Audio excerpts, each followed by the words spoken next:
Family, स्वागत है आपका एक बार फिर से हमारे यूट्यूब चैनल जिसका नाम है सक्सेस मंत्रा बाय दीपक राय सर। आज की वीडियो में मैं आपके लिए जीके और जीएस से रिलेटेड टॉप 30 क्वेश्चंस को लेकर के एक बार मैं फिर हाजिर हुई हूँ आपकी क्लास में। तो आई होप कि ये वीडियो आपको पसंद आए और इस वीडियो को आप बिल्कुल भी स्किप मत करिएगा, वीडियो को एंड तक देखिएगा एंड साथ ही साथ हमें लास्ट में ज़रूर बताइएगा कि आपके आज के 30 क्वेश्चन में से कितने क्वेश्चन करेक्ट होते हैं। तो बढ़ते हैं और देखते हैं कि आज की वीडियो में आपके लिए कैसे क्वेश्चंस हैं। नेक्स्ट स्क्रीन पर आपके क्वेश्चन नंबर फर्स्ट है। क्वेश्चन नंबर 1 आपसे कह रहा है कि प्रथम अखिल भारतीय ट्रेड यूनियन कांग्रेस के अध्यक्ष कौन थे। बात करें अगर हम अखिल भारतीय ट्रेड यूनियन कांग्रेस की, तो उससे पूछ रहा है कि अखिल भारतीय ट्रेड यूनियन कांग्रेस के पहले अध्यक्ष कौन थे। लाला लाजपत राय, NM जोशी, चमन लाल या फिर।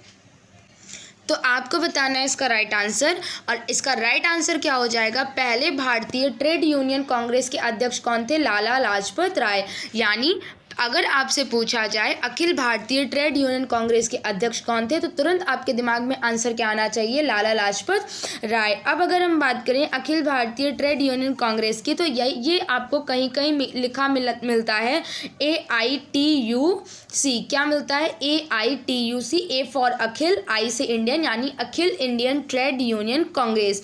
इसकी स्थापना कब हुई थी, अगर हम इसकी बात कर लें तो अखिल भारतीय ट्रेड यूनियन कांग्रेस की स्थापना 1920 में हुई थी। कब हुई थी, 1920 में हुई थी। और किसके द्वारा की गई थी वो भी आप याद रखिए, एक व्यक्ति का नाम था नारायण मल्हार जोशी। किसके द्वारा हुई थी, नारायण मल्हार जोशी के द्वारा 1920 ईस्वी में पहली बार अखिल भारतीय ट्रेड यूनियन कांग्रेस की स्थापना हुई थी। और अगर हम बात करें कि अखिल भारतीय ट्रेड यूनियन कांग्रेस का जो अधिवेशन है वो कहाँ हुआ था और कब हुआ था, तो इसका पहला अधिवेशन जो है वो 31 अक्टूबर 1920 को, कब, 31 अक्टूबर 1920 को कहाँ हुआ था, मुंबई में हुआ था। क्लियर है। आई होप कि इस क्वेश्चन से रिलेटेड जितने क्वेश्चंस बन सकते हैं वो सारे हमने आपको एक्सप्लेन कर दिए हैं। बढ़ते हैं अपने नेक्स्ट क्वेश्चन की तरफ। नेक्स्ट क्वेश्चन है आपकी स्क्रीन पर, निम्नलिखित में से कौन सा स्थापत्य इल्तुतमिश द्वारा निर्मित नहीं है। यानी आपको 4 स्थापत्य दिए हुए हैं, इसमें आपको बताना है कि इल्तुतमिश के द्वारा कौन सा निर्मित नहीं है। ऑप्शन दिया हुआ है हौज ए शमसी, जामा मस्जिद, शमसी ईदगाह या फिर कसर ए सफ़ेद। तो आप क्या रखेंगे इसका राइट आंसर याद, कसर ए सफ़ेद जो है वो जो है इल्तुतमिश के द्वारा निर्मित नहीं है। इल्तुतमिश ने बदायूं में, यानी ये जो हौज ए शमसी है ये किस स्थान पर सिचुएटेड है या स्थित है, ये बदायूं में है हौज ए शमसी। जामा मस्जिद और ये शमसी ईदगाह तीनों का निर्माण किसने करवाया है, इल्तुतमिश ने करवाया है। और अगर हम बात करें किसकी, कसर ए लाल की, तो कसर ए लाल किसने बनवाया हुआ है, बलबन ने बनवाया है। कसर ए लाल जो हमें देखने को मिलता है, कसर ए लाल की स्थापना किसने की है, बलबन ने की है। क्लियर, किसने की है, बलबन ने की है। और अगर हम बात करें कसर ए सफ़ेद की, तो बलबन ने इल्तुतमिश का जो कसर ए सफ़ेद है, श्वेत महल, कभी कभी तो आपसे ऑप्शन में कसर ए सफ़ेद दिया हुआ है लेकिन कभी कभी क्या दे दिया जाता है, श्वेत महल। तो इसकी भी स्थापना किसने करवाई है, बलबन ने ही करवाई है। अगर आपसे पूछे कसर ए लाल या फिर कसर ए सफ़ेद, तो आप क्या याद रखेंगे कि कसर ए सफ़ेद का निर्माण किसने करवाया है, बलबन ने करवाया है। ठीक है, बढ़ते हैं अपने नेक्स्ट क्वेश्चन की तरफ और देखते हैं कि नेक्स्ट क्वेश्चन आपकी स्क्रीन पर क्या है। नेक्स्ट क्वेश्चन है आपकी स्क्रीन पर क्वेश्चन नंबर 3। क्वेश्चन नंबर 3 आपसे कह रहा है कि किस वायसराय को भारतीय राष्ट्रवाद का उत्प्रेरक कहा गया है। किस वायसराय को भारतीय राष्ट्रवाद का उत्प्रेरक कहा गया है, लॉर्ड कैनिंग, लॉर्ड डलहौजी या फिर लॉर्ड कर्जन। तो इसका राइट आंसर क्या हो जाएगा, जो लॉर्ड कर्जन थे वो जो है भारतीय राष्ट्रवाद के उत्प्रेरक कहे जाते हैं। क्योंकि 1905 में जब बंगाल का विभाजन हुआ था 1905 ईस्वी में, जैसे कार्यों से फूट डालना और राज करो की नीति, जो जैसे कि बलबन के बारे में एक प्रथा जो है बहुत प्रसिद्ध है ना, कौन सी, कि फूट करो और शासन करो, तो इस नीति को भी उन्होंने बहुत मजबूत किया था। तो इस वजह से जो है भारतीय राष्ट्रवाद का उत्प्रेरक किसको कहा जाता है, लॉर्ड कर्जन को कहा जाता है। तो आई होप कि इस क्वेश्चन का आंसर भी आपको क्लियर होगा। नेक्स्ट क्वेश्चन है आपके स्क्रीन पर क्वेश्चन नंबर 4।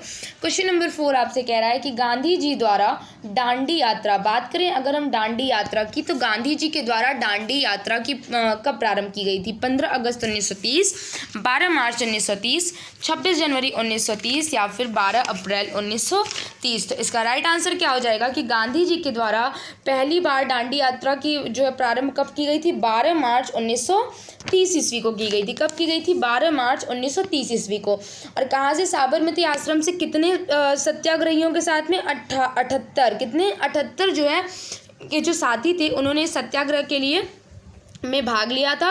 और ये जो यात्रा है ये कितनी दिन की चली थी? ये 24 डेज़ की चली थी। दांडी मार्च की जो यात्रा थी ये 24 दिन की लंबी यात्रा चली थी। और बाद में जब 12 मार्च को इसे शुरू किया गया था और 6 अप्रैल 1930 को, कब? 6 अप्रैल 1930 को दांडी में सांकेतिक रूप से नमक कानून को भंग किया गया था, यानी नमक कानून का विरोध करके उसको तोड़वाया गया था। तो एक डेट आप याद रखेंगे 12 मार्च, और ख़त्म कब हुई थी? 6 अप्रैल 1930 को। कितने सत्याग्रहियों के साथ? 78। कितने दिन चली थी? 24 दिन चली थी। नेक्स्ट क्वेश्चन आपके स्क्रीन पर क्वेश्चन नंबर 5। क्वेश्चन नंबर 5 आपसे कह रहा है माउंटबेटन योजना प्रस्तुत की गई थी। माउंटबेटन योजना की बात अगर आपसे करें कि कब प्रस्तुत की गई थी? 3 जून 1947 ईस्वी, 13 जून 1947 ईस्वी, 13 जुलाई 1947 या फिर 3 जुलाई 1947। तो इसका राइट आंसर आप क्या याद रखेंगे? 3 जून 1947 ईस्वी। माउंटबेटन योजना कब प्रस्तुत की गई थी? 3 जून 1947 ईस्वी को। और अगर हम बात करें माउंटबेटन योजना से रिलेटेड, तो माउंटबेटन जो योजना है उसको तैयार कब किया गया था? कि भारत विभाजन की जो योजना है उसी को माउंटबेटन योजना के नाम से जाना जाता है। और इसका नाम जो है माउंटबेटन योजना क्यों रखा गया था? क्योंकि इसका जो पूरा प्रारूप है उसका श्रेय किसको जाता है? लॉर्ड माउंटबेटन को जाता है। इस वजह से इस योजना को माउंटबेटन योजना कहा गया। और माउंटबेटन योजना किस लिए तैयार की गई थी? भारत विभाजन के संदर्भ में तैयार की गई थी। तो आप इसका डेट क्या याद रखेंगे? 3 जून 1947। और आगे बढ़ने से पहले ये है आपके स्क्रीन पर क्वेश्चन नंबर 6, इसे देख लेते हैं। क्वेश्चन नंबर 6 है कि निम्नलिखित में से कौन भारतीय राष्ट्रीय कांग्रेस के अंदर संविधानवादी समझे जाते हैं? यानी भारतीय राष्ट्रीय कांग्रेस के अंदर संविधानवादी किसे समझा जाता है? जवाहरलाल नेहरू, जेबी कृपलानी, सरोजिनी नायडू और एनी बेसेंट या फिर सत्यमूर्ति एम एवं के.एम. मुंशी। तो भारतीय राष्ट्रीय कांग्रेस के अंदर संविधानवादी किसको समझा जाता था? सत्यमूर्ति एम.के. मुंशी को। किसको समझा जाता था? सत्यमूर्ति एम.के. मुंशी को। दो व्यक्तियों का नाम है कि सत्यमूर्ति को और के.एम. मुंशी को क्या समझा जाता था? भारतीय राष्ट्रीय कांग्रेस के अंदर संविधानवादी समझा जाता था। साथ ही साथ अगर हम इससे रिलेटेड एक चीज़ की बात आपसे पूछें कि होम रूल का गठन कब किया गया था? किसकी बात हम कर रहे हैं? होम रूल लीग की। कि होम रूल का गठन कब किया गया था? तो वो भी आप याद रखिए 1916 में किया गया था। ठीक है। नेक्स्ट क्वेश्चन आपके स्क्रीन पर क्वेश्चन नंबर 7। क्वेश्चन नंबर 7 आपसे कह रहा है बंगाल का विभाजन कब हुआ था? बहुत ही बढ़िया सा क्वेश्चन है एंड आई थिंक ये तो सबके लिए इजी होगा कि बंगाल का विभाजन कब किया गया था? 1905 को किया गया था।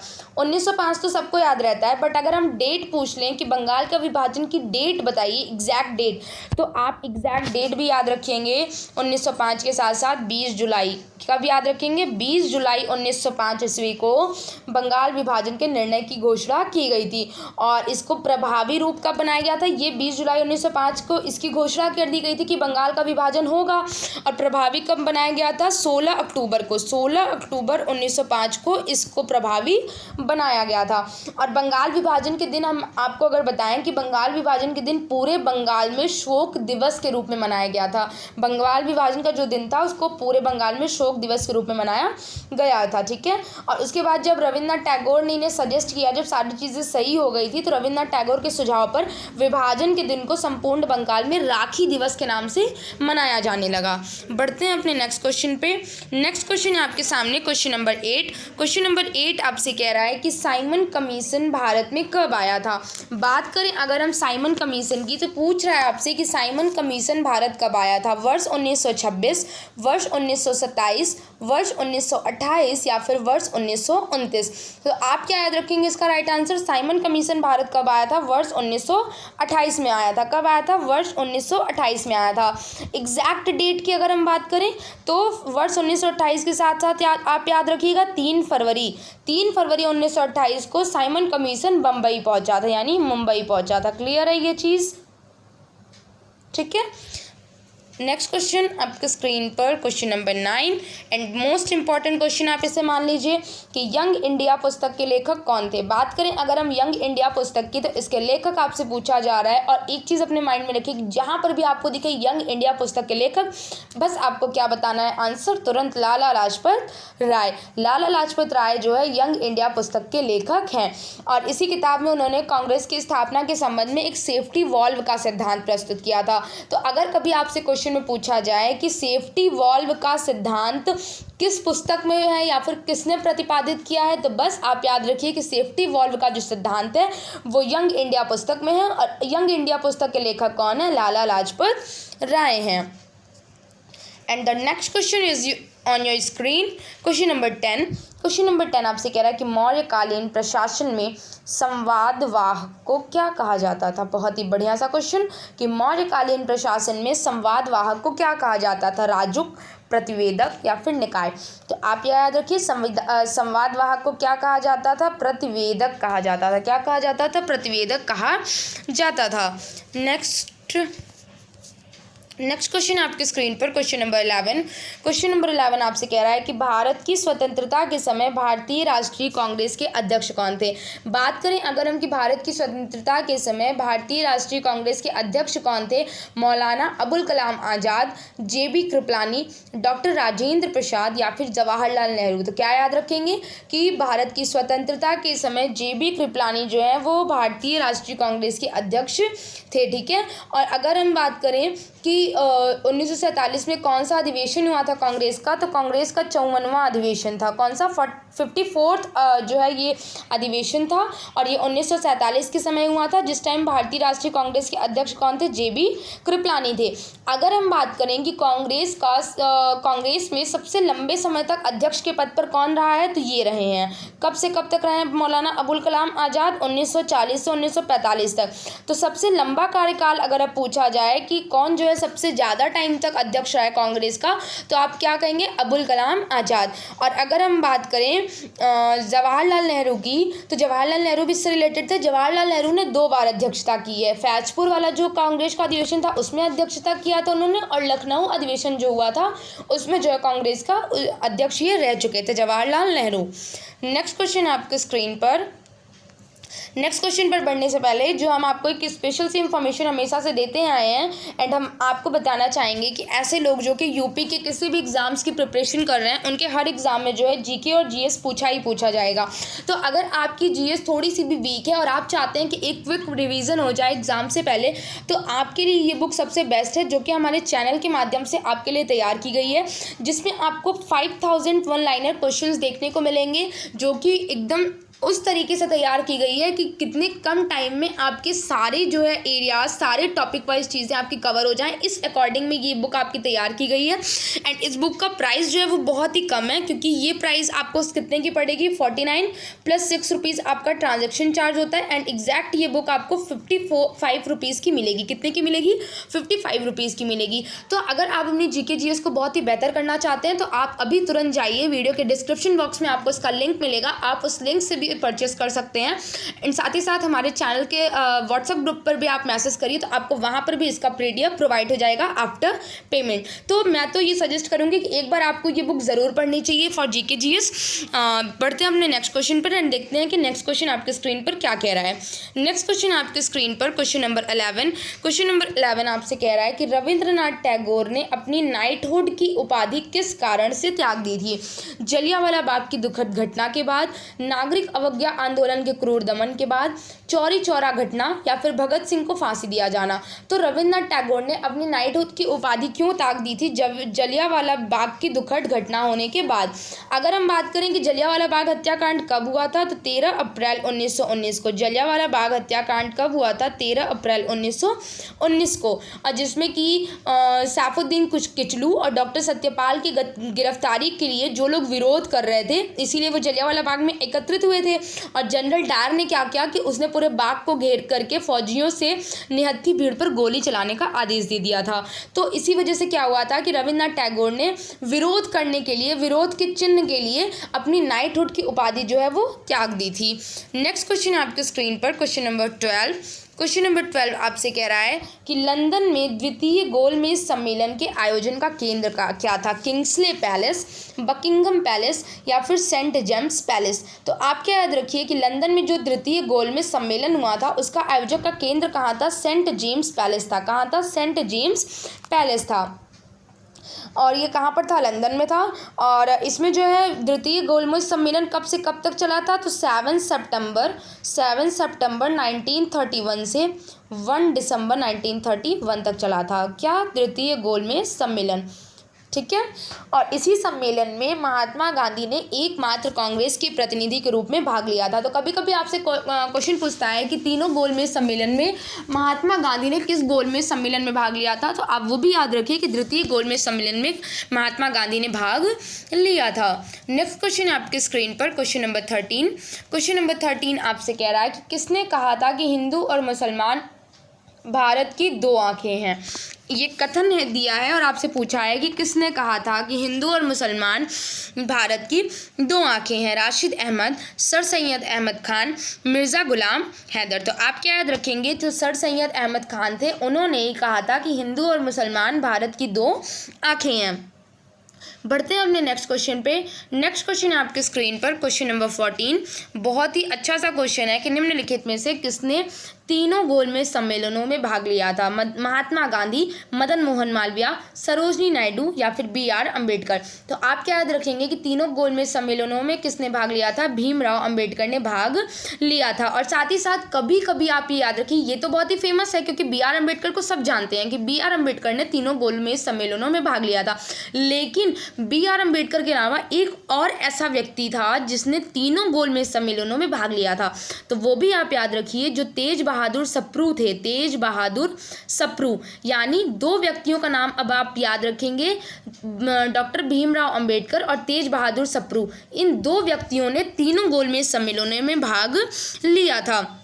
बात करें अगर हम पहले गोलमेज सम्मेलन की, तो पहला गोलमेज सम्मेलन जो है वो 1930 से 1931 तक चला था।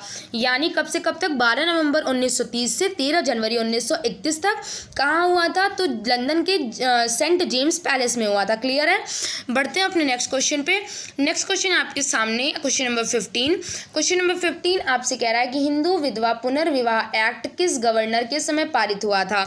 हिंदू विधवा पुनर्विवाह जो एक्ट था वो किस गवर्नर के समय पारित हुआ था? लॉर्ड कैनिंग, लॉर्ड इरविन या फिर नॉर्थ बुक। तो क्या याद रखिएगा कि लॉर्ड कैनिंग के टाइम पर हिंदू विधवा पुनर्विवाह एक्ट पारित हुआ था। सन याद रख लीजिए कब? 1856 ईस्वी में। 1856 ईस्वी में हिंदू विधवा पुनर्विवाह एक्ट जो है पारित हुआ था और इस टाइम जो गवर्नर था वो कौन था? लॉर्ड कैनिंग था। नेक्स्ट क्वेश्चन आपके सामने क्वेश्चन नंबर 16। क्वेश्चन नंबर 16 आपसे कह रहा है किस जैन ग्रंथ के अनुसार 22वें तीर्थंकर अरिष्ट नेमि वासुदेव कृष्ण के समकालीन थे? ऐसा जो है किस जैन ग्रंथ में देखने को मिलता है? उत्तराध्ययन सूत्र, कल्प सूत्र, आचरांग सूत्र या फिर सूत्र कृतांग सूत्र। तो आप क्या याद रखेंगे कि जो उत्तराध्ययन सूत्र है इसी में पता चलता है कि 22वें तीर्थंकर अरिष्ट नेमि वासुदेव जो है वो कृष्ण के समकालीन हैं। ठीक है। नेक्स्ट क्वेश्चन आपके स्क्रीन पर क्वेश्चन नंबर 17। क्वेश्चन नंबर 17 आपसे कह रहा है कि अशोक के किस स्तंभ लेख में आजीवकों व निर्ग्रंथों का संघ के साथ उल्लेख मिलता है? 7वें बृहद स्तंभ लेख में, कौशाम्बी लघु स्तंभ लेख में या फिर रुमीनदेई लघु स्तंभ लेख में? किसमें पता चलता है? तो याद रखिएगा कि 7वें बृहद स्तंभ लेख में आजीवकों व निर्ग्रंथों का संघ के साथ उल्लेख मिलता है। ठीक है। नेक्स्ट क्वेश्चन आपके स्क्रीन पर क्वेश्चन नंबर 18। क्वेश्चन नंबर 18 19 आपसे कह रहा है कि हड़प्पा कालीन स्थल कुतासी, क्या हड़प्पा कालीन स्थल कुतासी कहाँ स्थित है?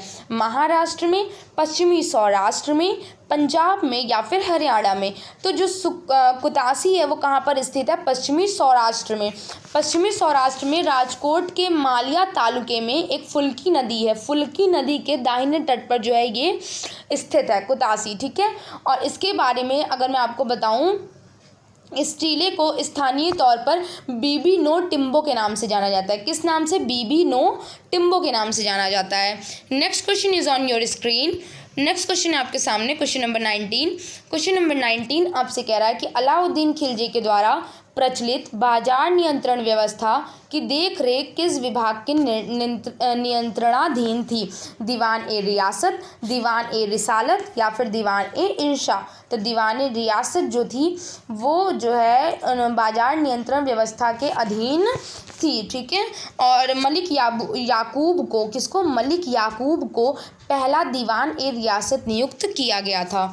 नेक्स्ट क्वेश्चन है आपके स्क्रीन पर, क्वेश्चन नंबर 20। क्वेश्चन नंबर 20 आपसे कह रहा है कि इंडिका का लेखक कौन है? कौटिल्य, प्लिनी, मेगस्थनीज या फिर विष्णुगुप्त? तो जो इंडिका पुस्तक है उसको किसने लिखा है? मेगस्थनीज ने लिखा है। बात करें अगर हम मेगस्थनीज की, तो ये सेल्यूकस निकेटर का क्या था? राजदूत था। और किसके दरबार में आया था? तो मेगस्थनीज चंद्रगुप्त मौर्य के राज दरबार में आया था। और इसकी जो पुस्तक है इंडिका, उसमें आपको मौर्य युग की जो समाज और संस्कृति के बारे में बताया गया है। नेक्स्ट क्वेश्चन आपके स्क्रीन पर, क्वेश्चन नंबर 21। क्वेश्चन नंबर 21 है आपके सामने, आर्य समाज के निम्नलिखित कार्यक्रमों में भारत में सांप्रदायिकता को बढ़ावा किसमें मिला? अस्पृश्यता के उन्मूलन में, पश्चिमी शिक्षा के प्रचार व किसानों के शिक्षण में, स्त्री शिक्षा के प्रसार में या फिर शुद्धि आंदोलन में? तो आपको बताना है इसका राइट आंसर, और इसका राइट आंसर हो जाएगा शुद्धि आंदोलन। आर्य समाज के सारे कार्यक्रमों में भारत में जो शुद्धि आंदोलन थी, इसमें भारत में सांप्रदायिकता को बढ़ावा मिला था, ठीक है। नेक्स्ट क्वेश्चन आपके स्क्रीन पर, क्वेश्चन नंबर 22। क्वेश्चन नंबर 22 आपसे कह रहा है कि औरंगजेब ने किस अंग्रेज गवर्नर को भारत से निष्कासित कर दिया था? औरंगजेब ने किस गवर्नर को भारत से निष्कासित कर दिया था? Aungier, sir John Child, sir John Gayer या फिर सर निकोलस वेटे? तो क्या याद रखेंगे? सर जॉन चाइल्ड जो है, औरंगजेब ने इस गवर्नर जनरल को भारत से निष्कासित कर दिया था। नाम क्या आप याद रखेंगे? Sir John child, okay. Next question is on your screen, question number 23। Question number 23 आपसे कह रहा है कि विजयनगर साम्राज्य में किस राजा को आंध्र भोज का राजा कहा जाता है? विजयराय द्वितीय, कृष्णदेवराय, विरुक्षपात द्वितीय या फिर देवराय प्रथम? तो कृष्णदेवराय को ही आंध्र भोज का राजा कहा जाता है। नेक्स्ट क्वेश्चन है आपके स्क्रीन पर, क्वेश्चन नंबर 24। निम्नलिखित उपाधियों में से कौन सी एक समुद्रगुप्त से संबंधित नहीं है? लिच्छवी, दौहित्र, विक्रमादित्य, अश्वमेध, पराक्रम? तो निम्नलिखित उपाधियों में से कौन सी एक समुद्रगुप्त से संबंधित नहीं है? विक्रमादित्य। विक्रमादित्य जो है वो समुद्रगुप्त से संबंधित नहीं है। बाकी समुद्रगुप्त की जितने भी अश्वमेध प्रकार की मुद्राएं हैं उन पर अश्वमेध, पराक्रम उपाधि जो है, ये ऑप्शन नंबर सी जो है वो अंकित मिलती है, लेकिन जो विक्रमादित्य है वो समुद्रगुप्त से संबंधित नहीं है। नेक्स्ट क्वेश्चन आपके स्क्रीन पर, क्वेश्चन नंबर 25। क्वेश्चन नंबर 25 है कि निम्नलिखित में से कौन सा सबसे बड़ा स्तूप है? निम्नलिखित में से कौन सा सबसे बड़ा स्तूप है, ये आपको बताना है। एंड ये क्वेश्चन थोड़ा सा विजिबल नहीं है तो इसको थोड़ा सा स्किप कर देते हैं। नेक्स्ट क्वेश्चन है आपके सामने, क्वेश्चन नंबर 25। क्वेश्चन नंबर 25 आपसे कह रहा है कि नेहरू रिपोर्ट किसने तैयार की थी? बात करें अगर हम नेहरू रिपोर्ट की, ब्रजलाल नेहरू, जवाहरलाल नेहरू, मोतीलाल नेहरू या फिर रागेश्वरी नेहरू? तो आप क्या याद रखेंगे कि जो नेहरू रिपोर्ट है वो किसने जो है तैयार की थी? मोतीलाल नेहरू ने तैयार की थी। साइमन कमीशन 1927 के बाद में नेहरू रिपोर्ट कब तैयार की गई थी? 1928 में। नेहरू रिपोर्ट 1928 में तैयार की गई थी, जिसमें भारत के नए डोमिनियन संविधान का खाका तैयार हुआ था, ठीक है। और इसे तैयार किसने किया था? सर्वदलीय समिति के अध्यक्ष मोतीलाल नेहरू ने तैयार किया था और जवाहरलाल नेहरू इसके सचिव थे। तो आज की वीडियो में इतने ही क्वेश्चंस, बाकी मिलते हैं अपनी नेक्स्ट क्लास में। तब तक के लिए आप हमें कमेंट सेक्शन में ज़रूर बताइएगा कि आज के 25 क्वेश्चंस में से आपके कितने क्वेश्चंस करेक्ट हुए हैं। एंड साथ ही साथ अगर आपको हमारी वीडियो अच्छी लगती है, अगर आपको हमारा टीचिंग मेथड अच्छा लगता है, तो प्लीज़ हमारी वीडियो को लाइक करना बिल्कुल मत भूलिएगा। एंड साथ ही साथ अगर आप न्यू हैं तो हमारे चैनल को सब्सक्राइब ज़रूर करिए एंड हमारे टेलीग्राम चैनल से भी जाके फटाक से ज्वाइन करिए। मिलते हैं अपनी नेक्स्ट क्लास में, तब तक के लिए थैंक यू।